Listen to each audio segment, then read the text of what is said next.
Jhardeho is the source of humanity's greatest triumphs and its most profound failures. It's not just our religion, it's the cornerstone of our entire planetary culture. The evolution of Jhardeho over time is as fraught with conflict as any institution. Somewhere along the lines, it split into two competing factions, the Mystics and the Jhardeho Order.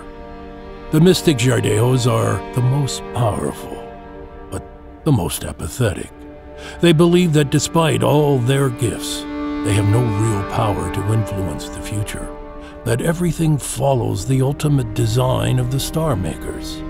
They serve as record keepers and educators, but mostly separate themselves from modern society. The Jhardeho Order are the opposite. Under them, Jhardeho has been bastardized into a poor man's religion. The Order revels in its systems of control. By sowing fear, they are also sowing the need for salvation. Who do people turn to when all seems lost? The gods.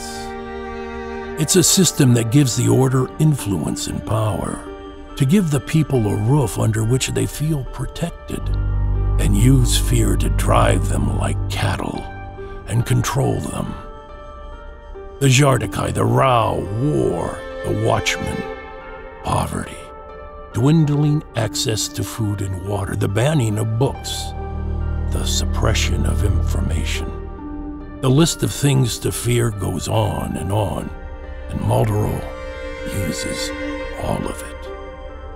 Its biggest overreach has been in its initiatives with Bethema Labs. Bethema is among our oldest institutions, having operated for nearly a millennium. Its successes have helped ensure our longevity as a species by preserving genetic diversity. For that reason, Bethema babies are called desirables. But that begs the question, what is desirable? In just a short time, Maldoror has ravaged Bethema's legacy. First, he put laws in place that regulated childbirth. All requests for children were directed through Bethema. But his hidden motive behind this was the continued subjugation of the Jhardekai. His plan works like this. If a Jhardekai goes to Bethema and asks for permission to have a baby, it will likely be denied. They won't be given a good reason, just some canned excuse. Those who try to skirt around the system are persecuted. Countless families have been torn apart this way. People routinely disappear. Illegal children, if found, are slaughtered. Maldoror had convinced the king to turn a blind eye while communities were ravaged. Buell Starbringer's father was a complacent idiot and let it happen while pandering to the Warhawks. That is the Starbringer's family legacy. Where does the Etruvian fit in this picture?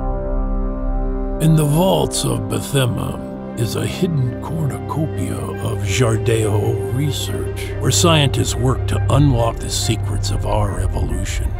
Designing a human baby is easy, but designing an Etruvian, a supreme being, is no easy feat.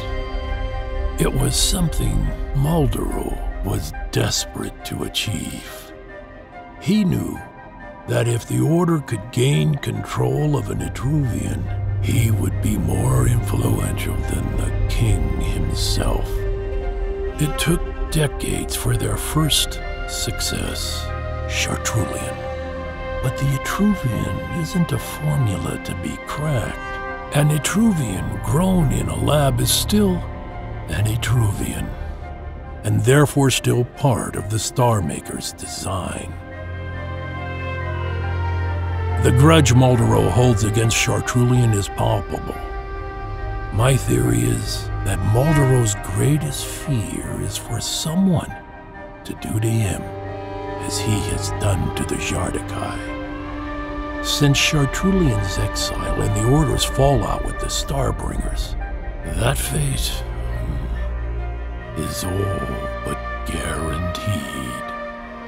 There will be a breaking point, and Malderot will face a reckoning. The question is, who will be the one to deliver it?